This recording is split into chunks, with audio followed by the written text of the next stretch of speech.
Yahoo! We have There we are. arrived. Yay! Well, welcome everyone to the December episode of Rainbow Inspirations. And I think you are going to be joyfully surprised in this happy time of year. Hopefully, it's happy for many to meet Paul Gordon. I get to know Paul along with you. And we were just talking about why being flexible is important. And Paul has a busy life. He's recently moved to Asheville, recently retired, and just scheduling this interview took a lot because Paul is really engaged in the community, which I love. So tell us more about your volunteer work at present, Paul. What are you focused on with your community service right now? Well, obviously, Blue Ridge Pride Generation Plus. I got involved with that committee. Just was new to the area. I think it was a great way to meet new people and also Mm. just to help out. They're like they say, the more hands make light work. So helping, happy to help plan events and we were fortunate before we moved here, as obviously during the pandemic, and even during that time, you guys were doing, these interviews, and Blue Ridge Pride was doing, virtual events. And that was actually very beneficial for us because we were Mm. in Philadelphia at the time and planning our move here. But by having those events, we were able to kind of, meet people virtually. So we felt like, once we moved here and met some of the people in person, we already had a good relationship with them. So that's one of my volunteer activities. I also, shortly after we moved here, we went to the Holiday Lights exhibit down at the Arboretum. And then I found out about the bonsai garden down there. And when I was there, I found out about their docent program. Mm. And I've always kind of had an interest and fascination with all things miniature, not just miniature trees. Mm. But so I decided I would participate in the docent program. So it's kind of very, very flexible, but basically you just go down and kind of, hang out and share what knowledge I do have of bonsai with people. It's not extensive. I do have a couple of plants I've, worked on since I've been here. So that's good. I've long had an interest in history. And so I currently also volunteer at the Asheville Museum of History, which was the former Smith McDowell House. It's still located in the same location, but Wow. they reopened about 6 weeks, 8 weeks ago as kind of a more modern interpretation on the history of Western North Carolina versus being a period specific historic home. They really focus on the broad range of everything to do with Western North Carolina, from the Native American Cherokees that lived in the area, to LGBTQ, to civil rights causes. They've got this. I think they say it's about a 50-foot timeline wall that kind of carries you through the history of Western North Carolina. So yes, so I'm a docent there, and just again answer people's questions. Encourage them to stop by, and then I also volunteer out at the. It's through the. You can have to forgive me, but I can never remember the actual state department it's under, but it's part of North Carolina cultural resources. So I apologize. I just know as the Western Regional Archives, and what they are kind of a local repository for a lot of historical documents related to organizations specifically, and they are the holder of a lot of the former records of the Black Mountain College. If people are familiar with Black Mountain College, which was kind of this avant-garde art school in the 30s to mid 50s. Wow. They are kind of the repository for anything and everything to do with Black Mountain College. They also, what I'm kind of working on a lot is information related to Chimney Rock State Park. It used to be a privately held park, and then it was acquired by the state. So I'm kind of working on helping them go through, a lot of the old files and folders and figure out, what information they have. They've just got a lot of different information. The archives are open to the public. So if you, are a historian or a researcher and, want to research whatever, they do have, not necessarily so much genealogical research, but they obviously would be a good source for that as well. But Hmm. that's not their specialty. It might be related to if you knew your father was, part of the Civilian Conservation Corps and you wanted to research his background, they could probably assist you in that area. So, Wow. I'm gonna pause you because this is, you're the sort of fellow that I want to go to lunch with. I want to get a tea with. I want to learn more about because you know a lot. But I also want to make sure we have time to hear about you. okay. And that was a great synopsis of your volunteer activities. Obviously, service and the way history informs the present is Yeah. important to you. And I thank you for volunteering with Blue Ridge Pride Generation Plus Oh, because yeah. we really need you. um, and so tell me more about like service for you and the way you also seem to have a love of learning, like learning, service, history. I see all these things intertwining. So tell me where like your love of service started, if that comes up easily. Um, Your care for helping others. I think a lot of that has to do with now that I'm retired, obviously, I have more time to do so. I Yeah. would, I used to do some volunteering, over the years, but it's really since I've moved here and had an Mm. opportunity to have time that has, really, I'll say, blossomed. A lot of it comes from my parents. They were, always very active in different things. They were charter members of their church. Mm. And, for years, mom volunteered with the church as the volunteer church secretary. Dad was always, doing referee and umpiring, oftentimes for free on the side, as a service to the, community. So I think it stems from my parents a lot. And for me, I think as I think I've been heavily influenced as well over the last 2 or 3 years with the pandemic and my own parents passing. That it's kind of like, oh yeah, especially as you age, you don't want to be forgotten, and both my parents unfortunately ended up in a nursing home, and I just saw how important it was for them to have, connection with the community versus feeling like, they're just kind of being, forgotten about.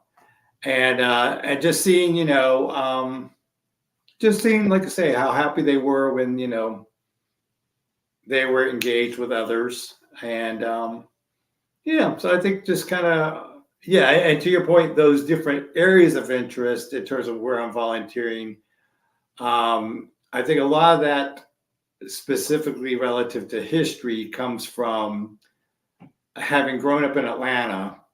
And then I lived in Sarasota for a few years, and then I lived in Philadelphia the last 30 years. Wow.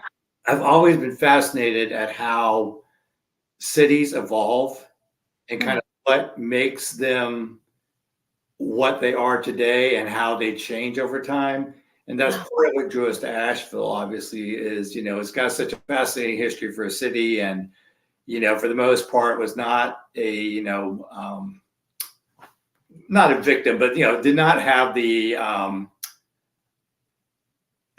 urban renewal that many cities did back in the 60s and 70s, which, dramatically altered their downtown areas. Now, granted, I understand Asheville was not always, downtown was not always what it is today. But again, I think that's, historical wise, I'm just kind of fascinated by how cities evolve and what makes Atlanta so different than Philadelphia. Atlanta's this, big bustling new, metro city, all about, growing, expanding, all that. And Philadelphia's, had its day. It's still a great city, but it definitely was an era, a city of the industrial era. So I'm always interested in those differences. And then I think too, for me, I'm always part of what drew me back to the South and specifically Asheville is I've always been very interested in culture and cultural differences. For me, being from the South, it's always something somehow I managed to hold on to um, that desire and that need to be a Southerner. It's kind of like, even though I was up in Philadelphia, it's like, yeah, the South was always home to me. And I think that's Wow. true for anyone, wherever you're from. If you're from the Midwest, you're always going to feel like the Midwest is your home. And so I think that drives part of, my interest in different activities and things I get involved with. Mm. I'll give one example. You'll see the banjo on the wall behind me. that's just, that is I mean, it's played all over, but obviously, that old time music and, that kind of, is indigenous to this area. And, that's part of what prompted me to want to learn to play, the banjo. Is just kind of part of my heritage. So I'm sorry if I'm rambling, going all over, but yeah, No, no. This it's is kind of, good stuff. yeah, it's just part of kind of what makes up me. Right, and that's what we want. We'll have this recorded, it'll be on YouTube, it can be shared, and it's a reflection of where you are right now and who you are. Yeah, It's a gift. So no, you're not rambling at all. I really feel the sense of what you're saying, the sense of place and the sense of one's connection with place and their identity. yeah, And it relates to AARP's work too. I mean, this is a collaboration between Generation Plus and AARP, but we really focus on livable communities and what makes a community a place to live and age. And it seems like both your personal and professional pursuits have been about cultivating, like being a part of the good stuff in communities, whether it's the heritage and the traditions or making it an easier place to get around. mhm. So tell us a little bit about how you did that in Philadelphia and what your work was like in that 30-year chapter. Well, when I first moved to Philadelphia, I was involved in my career was in the area of marketing. I was Hmm, a brand manager hmm, for I'll put it out for Kellogg's. hmm, I was the brand manager on Eggo waffles.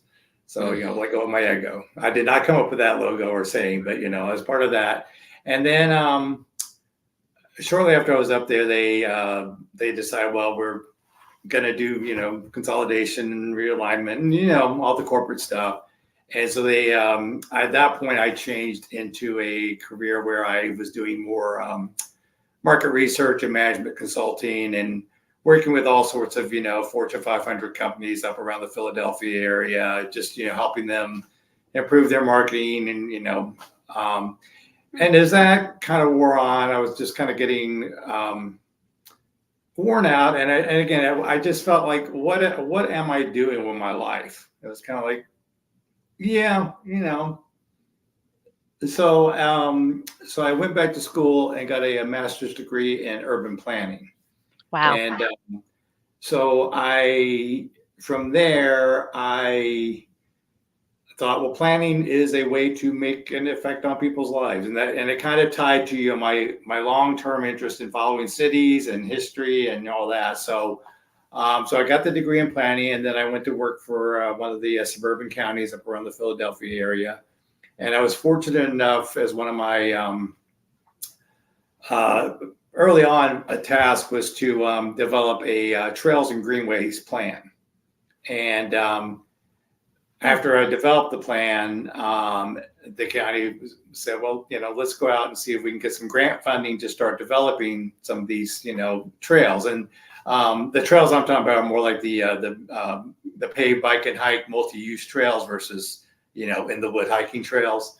yeah. It's kind of so yeah, that was a great opportunity, a very different position to kind of go from having always been in the corporate world to doing marketing and management consulting to all of a sudden doing trails planning and development, where I was going out seeking grant funding, going hiking in the woods, trying to figure out where we could potentially put a trail, what type of easements we were going to need to obtain, hiring the engineers to, design the trails, working with the public to kind of say, okay, where would you like to see trails? Where should the trails connect to? And that, I think, I was very fortunate to have that position. And it was a great job because, you felt like you were making a difference in people's lives. Like say everything up to that point, yeah, I was making a difference in people's lives, but not necessarily, something I was seeing. Here was like, okay, you have a ribbon cutting for a trail and you see the public turn out and they're all excited and they're thanking you, and people there with their bikes and their kids, and that was great. And I think that it also made me again realize that, okay, yeah, guess what, we're all getting older. Trails are Mhm. one of those things that you can pretty much use for quite a long time, even if you're in a wheelchair. Most trails are ADA accessible, and so yeah, it was a great thing to kind of be able to have that impact on people's lives. Wow, I get it. I mean, I see it in the work that ARP does in communities too, and Yeah. it's so cool. I've always had an admiration for urban planners and transportation planners and like to collaborate with them as much as possible. It's such a unique body of knowledge and experience. And I love how you describe seeing the people there at the ribbon cutting. Like we brought this trail from an idea to a reality. And now you've left that community, you've left a mark. That's really Yeah. wonderful. And that was kind of, really, yeah, it was kind of like my legacy. So often as, in your career, you Hmm. don't have something tangible to look back on, Yeah. and I know that, yeah, okay, X, Y, and Z trail, I kind of, had a real hand in it. So yeah, that was exciting. And I think, like say, that also was service in itself. Even though it was my career, it was a service to the Yep. community to be able to do that. Public service sort of work. Yeah, Um, exactly. Have gone from the corporate world to the public sector, it was a very different career and very different set of challenges. yeah. Yeah, So like many of us in this time, you've had several types of careers in your lifetime, which is really a unique opportunity that we get these days to, have many careers. So you had marketing, you had urban planning. Was there anything before marketing in terms of your career, vocation, civic engagement that you engaged in? yes, when I first graduated from college, I actually got a job doing international trade Huh. for Coca-Cola company in Atlanta. Hmm. And they, because yeah, a lot of times it was basically doing barter and counter trade. Sometimes as they were, expanding their bottling system around the world, they would be shipping all the, concentrates and ingredients, sometimes building materials to, build the plants. But oftentimes these countries overseas didn't have the hard currency required to actually, pay for these Hmm. things. So basically, what we would do is look within that country to say, okay, is there something we can, export out of that country that could be used elsewhere in, Wow. the Coke bottling system. And one of the things I was kind of focusing on extensively, which I guess kind of influenced my decision to get into marketing eventually, was I was importing, as I put it, premium and promotional items like T-shirts, duffel bags, clocks, watches, anything with a Coke logo on it that bottlers might use for giveaways or whatever. I was kind of focused on sourcing those from those countries that we were, exporting other Huh. goods to. And yeah, so I think by working, on bottler promotions and things of that nature, it kind of sparked my interest in marketing. So Oh, I think there's a quote by Kierkegaard about how life makes sense looking backwards, but doesn't always make sense as you're going through it. But when you're reflecting, you can see sometimes how one thing guided us to the next. We're kind of going through this interview starting like with a present going backwards, which is kind of cool.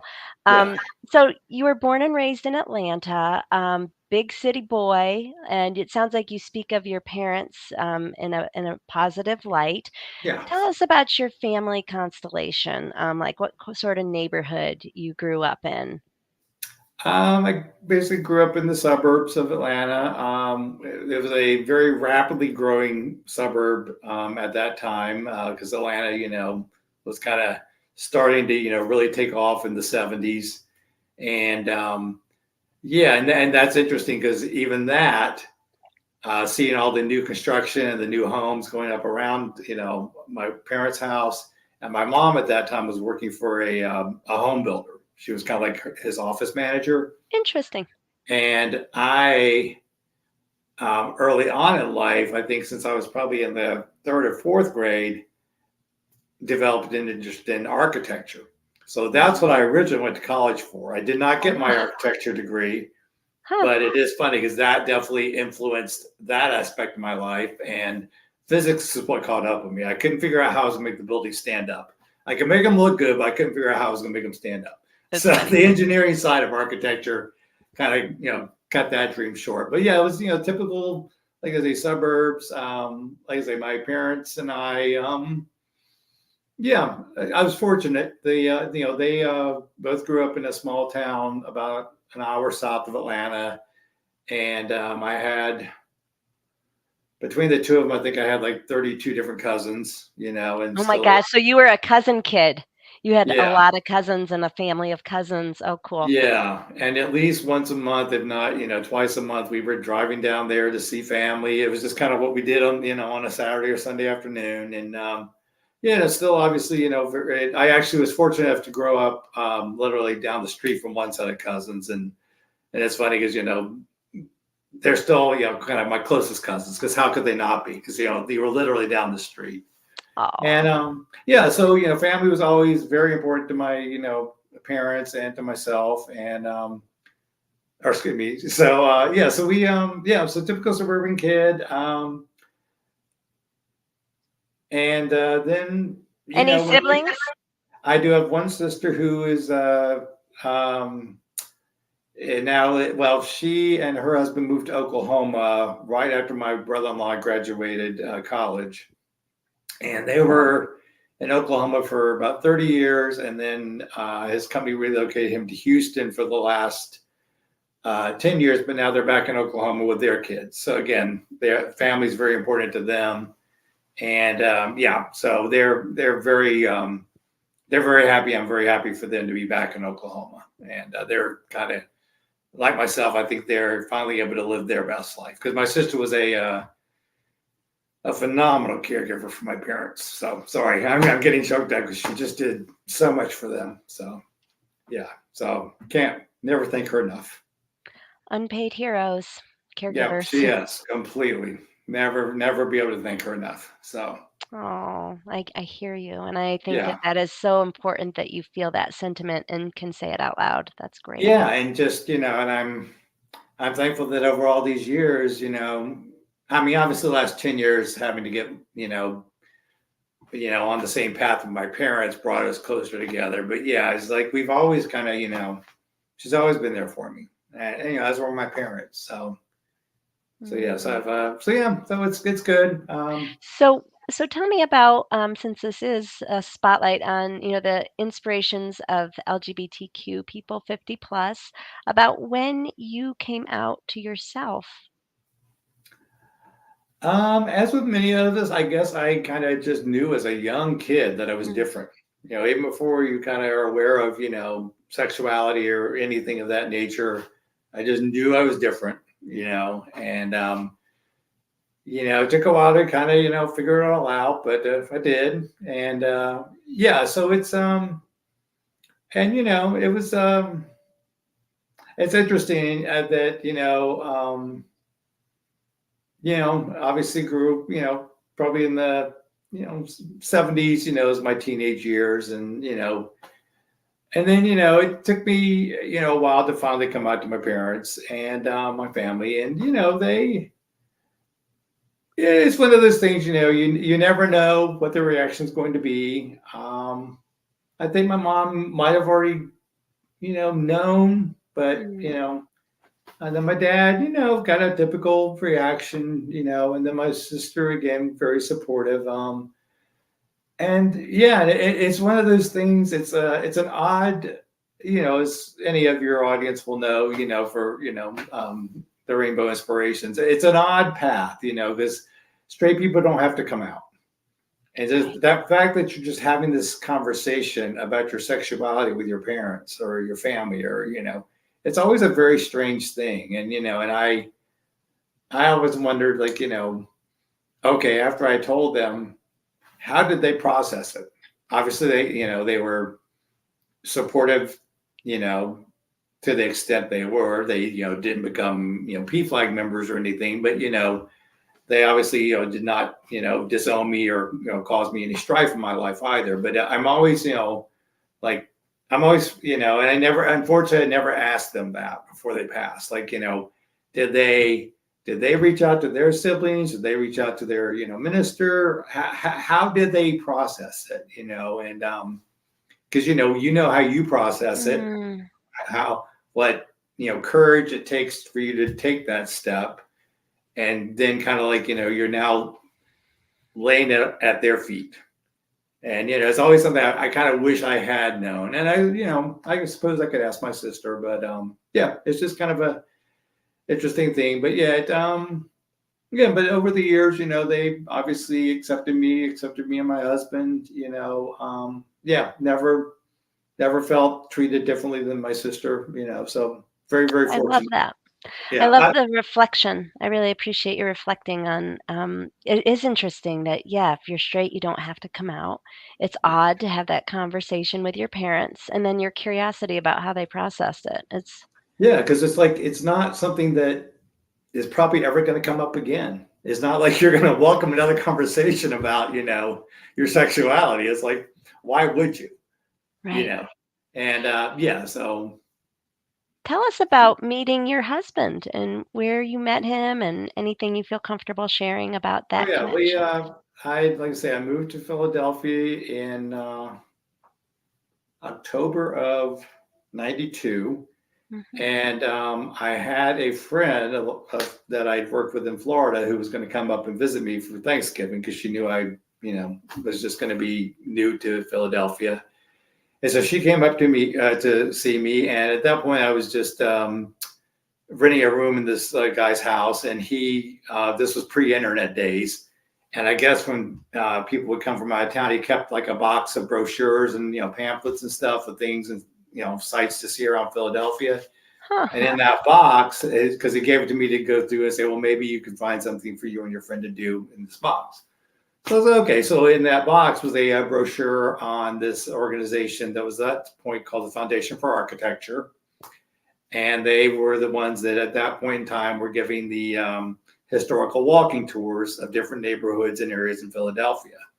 And if you wanted to become a tour docent with them, every winter, they offered a lecture series entitled 300 Years of Philadelphia Architecture.